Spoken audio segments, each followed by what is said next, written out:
You're listening to the Diplomat's Asia Geopolitics podcast. I'm Katie Putz, recording in Washington, D.C.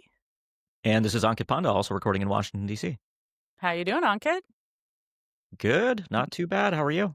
I'm doing all right. Well, we are back today to talk about South Korean subs. Last week, when we're recording, on November 13th, the Trump administration published a fact sheet detailing the agreements that it reached with South Korea's president during Trump's October 24th state visit in South Korea. While there's a lot laid out in that document, I think it's the final point regarding nuclear submarines and a U.S. blessing for South Korea to build them that's drawn considerable attention. So obviously, you're the guy to talk to about this, Ankit. What is the background to this development? You know, has South Korea tried in the past to pursue nuclear submarines? What's changed? What's new here? Yeah, so there's a lot here. I mean, so the joint fact sheet actually took a long time because this was basically a handshake between Trump and Lee Jae-myung, the South Korean president. And none of us really knew what the deal meant. Trump sort of put out, as he does, a statement on Truth Social, and I can say more about that in a bit because it added a lot of confusion to a very confusing situation to begin with. But yeah, I mean, maybe we can begin a little bit with the background here. So I think there's a political context to this, right? So South Korea currently has a progressive government. This was a government that came in after the martial law crisis and the impeachment and removal of Yoon Suk-yeol, the former conservative president of South Korea. So Lee Jae-myung, he's a progressive. Progressives in South Korea have a variety of sort of national defense and strategic priorities that broadly sort of emphasize reducing reliance on the United States, de-emphasizing a direct threat to North Korea, although they very much do focus on national defense and defense spending. But they're also very big on strategic autonomy. And so the nuclear submarine has sort of long been part of the conversation among South Korean progressives for a long time. In my view, the case for a nuclear submarine capability for South Korea is not really one that's strongly supported by a military utility logic. And, maybe we can talk a little bit about why might South Korea need a nuclear-powered submarine. I think it's very different, for instance, from Australia, which for geographic and strategic reasons actually does benefit substantially. But in any case, this was seen as a capability that is prestigious, contributes military utility, even though it is extremely expensive for what it provides, arguably.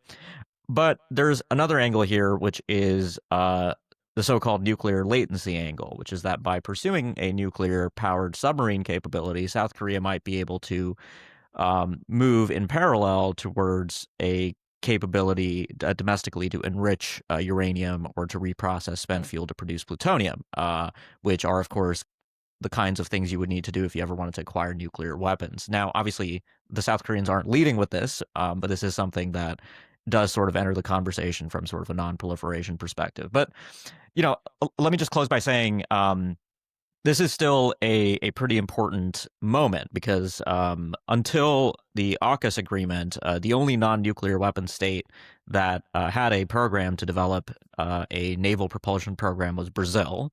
And now the United States and the UK are transferring sealed reactor units for naval propulsion to Australia. South Korea might become the first country since Brazil to try and produce an independent reactor design for its own submarine programs. Right, the South Koreans have a lot of extremely good submarines, like the KSS-3. Those are very quiet diesel-electric submarines. But this new so-called deal is certainly, I think, an interesting inflection point. So let me stop there, and there's a lot that we can dig into here. Yeah, there's a couple threads that I want to pull off of that. Let's start with the AUKUS comparison. You sort of mentioned that the circumstances for South Korea and maybe the reasons for having a nuclear submarine are a little bit different for South Korea versus Australia. Can you get into that a little bit? Yeah, so there's a few things to, I think, point out here. So what are the main benefits of naval nuclear propulsion for submarines? The first is endurance. These things don't need to be refueled, so you can be out at sea for upwards of 2 months in the cases of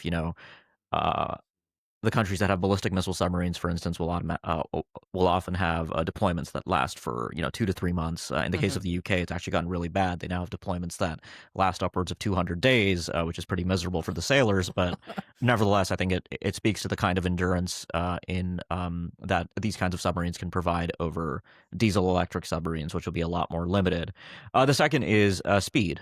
Generally speaking, naval naval propulsion for submarines will provide a far greater ability to deploy at range to an area that is potentially very far from your territory. So again, if you're Mm-hmm. Australia and you're trying to get to the South China Sea or the Taiwan Strait or the East China Sea, that's something that's very valuable for you. Less so if you're South Korea, and your primary interest is North Korea, right? We should talk about the China angle here because Mm-hmm. obviously this is happening at a moment when South Korea continues to be very hesitant about being overt if it has an interest in terms of deterring or being involved in any kind of contingency over Taiwan. But those are the two main benefits. Stealth is actually a somewhat more controversial topic in that diesel electric submarines can actually be a lot quieter than at least naval reactors that might not be at the standards of, for instance, what the United States builds, which are thought to be the quietest and most advanced naval reactors worldwide. So for South Korea, endurance, speed, stealth, these are all considerations. But again, I mean, look at who the South Koreans are most interested in, which is North Korea. North Korea has a lot of undersea capabilities. They don't have any meaningful anti-submarine warfare capabilities, right? So it's not like the South Koreans really need to worry about losing their own diesel electric submarines to North Korean Mm-hmm. anti-submarine warfare efforts in the Sea of Japan. And so they need to, go out and deploy at range. So there's not really, I think, a compelling case here. And I don't think the arguments that you see sort of coming out of South Korea are really persuasive. On the one hand, there's arguments that North Korea is building a naval propulsion reactor for submarines. We don't really know how far that endeavor is, but some in South Korea then make the argument that, well, because the North Koreans are doing this, we need to make our own nuclear powered submarine. Like my view is that, these are extremely expensive. Like naval nuclear reactors are among the most complex defense industrial endeavors that you could undertake. And so there is a strong opportunity cost element here, which is that Mm-hmm. South Korea only has so many trillions of taxpayer won to spend on national defense capabilities. And it has a lot of real national defense problems from North Mm-hmm. Korea to China to potentially other challenges. And spending on this capability will come at the expense of other capabilities that could be pursued in the meantime. So I think the military logic question does deserve more scrutiny. Interesting. Well, and I don't know if this will be related, but you had mentioned a Truth Social post and sort of Donald Trump. So how did Donald Trump sort of factor into this happening, and what was some of the interest around that? Yeah, so this is where I worry that, this could turn into something of a crisis between the US and South Korea, right? Like right now, everybody's very happy that the US has signed off on this. The Koreans are like, this is a longstanding aspiration that is now coming true with the blessing of the United States. But the big misunderstanding that seems to be out there at the moment is where will these submarines be built, right? So what Trump said in his Truth Social post was that these nuclear submarines for South Korea will be built at the Hanwha Philly shipyard in Philadelphia. The U.S. does not build submarines there. There is no ability to handle radioactive materials there. It is a civilian shipyard. If I had Okay. to speculate, I think in his brain, he knows that South Korea has a tremendous shipbuilding capability. There's a lot of U.S. ROK shipbuilding cooperation happening. And so I think there is a leap of logic that because the U.S. has now blessed the South Korean nuclear propulsion submarine program, that automatically somehow that will be built in the United States, where the U.S. does build nuclear submarines, but we are extremely at capacity right now, and with AUKUS, there's sort of additional burdens on the U.S. defense industrial base. So there's Mm. not really slack in U.S. submarine production capability for a South Korean submarine. So that's kind of point number one.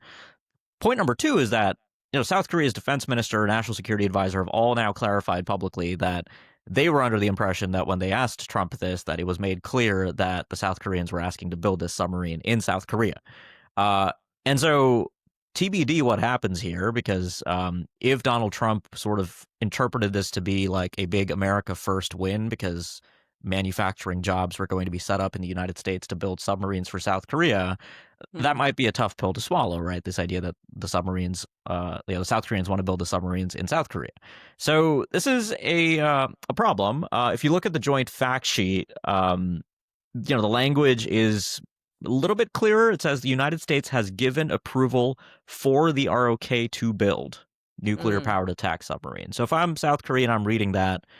That sounds like the submarines can be built in South Korea. But again, I don't know where Trump is on this issue. And with all of the kind of potential here for this to blow up, Trump's, of course, spoken about South Korea being an ally that needs to do more in the past. This could turn into a pretty difficult issue for the two countries to sort of iron out. Yeah, miscommunication is a hell of a drug. Yeah. That'll be. We'll see how that goes. I do want to turn momentarily back to sort of South Korea. I think South Korea got a late start in building bridges with the Trump administration, given the martial law and impeachment drama of last winter. I mean, Lee wasn't in office until June anyway. What do you think this development, including this sort of mismatch in understanding, reflect about the current state of U.S.-South Korea relations and maybe the trajectory? Were they in such a rush to catch up that they said yes to a bunch of things and then it took almost a month to get this fact sheet published, and now it's unclear what actually was agreed to. But you're curious of your take on the relationship and where it goes from here. Yeah, so I think things are far from as bad as they could be. I was in Korea in September, shortly after the immigration raid in Georgia at the Hyundai plant, which I think it was sort of not really fully received how much of a unifying moment of anger that was in a very polarized South Korea, where there's very few issues that will bring progressives and conservatives together. Everybody agreed that, that was a completely unacceptable way for the United States to treat South Korean citizens that were putting a ton of money into the U.S. economy. And so that was a bad moment. I think the optics around, this latest meeting between Trump and Lee Jae-myung, Lee Jae-myung had come to Washington. That was a fairly good meeting, no kind of Zelensky type blow up moment, which was, I think, a big priority for the Korean side. Trump doesn't really seem to be turning his anger towards South Korea on sort of anything like the, cost sharing issues. There is the lingering issue of North Korea as well, right? Trump wants to get along with Kim Jong-un. The South Korean government right now is seeking ways to engage the North Koreans. So this is a shoe that might drop in 2026, when we get to the other side of North Korea sort of wrapping up their ongoing 5-year plan of military modernization, which concludes in December this year, heading into then a new party Congress in the new year in North Korea. So that could be a moment when the North Koreans decide that maybe they do want to sort of engage with at least the United States, if not South Korea. So on some of these axes, I think the relationship is in a far better place than it could have been, right? There is an alternative where Trump, decides that South Korea is an ally that needs to be sort of, whipped into shape on sort of things like cost sharing and all that. And, those issues are still lingering under the surface. But the submarine thing, I think, is this big moment that will require, I think, both sides to kind of tread really carefully. The other thing on the U.S. side is, in the case of AUKUS involved, everybody from the Commerce Department, the State Department, the Department of Defense, the National Security Council, the Department of Energy. There was a big interagency push to make sure that before AUKUS was announced publicly, and then in the months after AUKUS was announced publicly, the U.S. and Australia and the U.K. were sort of having a careful kind of detail-oriented conversation about how the agreement would work. Like, there was this 18-month consultative period after which they announced a plan. The U.S. was sort of engaging with the International Atomic Energy Agency on some of the non-proliferation issues around the agreement.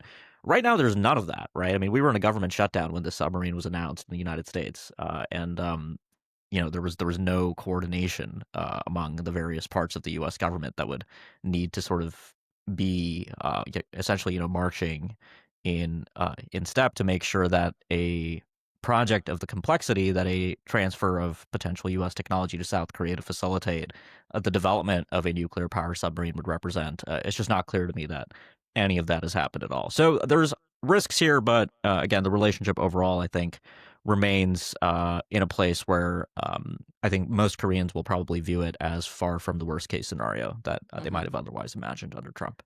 All right. That inspired one sort of final question before I let you go. What are you watching for next? Because as you mentioned with AUKUS, there was a lot of stage managing of the various pieces necessary, the approvals, the information, the input across the whole U.S. government, pretty much. And in this case, there's not really any of that. So what, if this is a practical, real thing, what are the next things that should or could happen? Yeah, so I think the thing that will tell me if this is a real thing or not, right, I sort of hesitate still to call it a sub deal, is because I think they actually need to conclude a sub deal, which is that there needs to be some kind of agreement of, a memorandum of understanding, a mutual defense agreement, a foreign military sales uh, decision on what exactly this will mean in practice, what kinds of technology transfer will take place. There needs to be an effort to actually sign an agreement. And of course, at some point, in the United States at least, I think Congress will have to get involved. And that too, I think, will be telling of whether or not this thing actually has legs. And so I'll be watching for some of those indicators. But still, it's still very early. We just have had this fact sheet now, which is the first time we see something written down that's not a Truth Social post. So a lot still out there, and a lot of ways that I think this could still go wrong. All right. Well, we will keep following this. Thanks, everyone, for listening to the Diplomat's Asia Geopolitics podcast. If you like what you heard, please make sure to subscribe on Spotify or Apple Podcasts so you don't miss out on future episodes. You can also watch these episodes on YouTube if that is your thing. And remember, you can always get in touch with Ankit or myself with episode suggestions or questions. We will be back soon with more. Thanks, Katie. Talk to you later.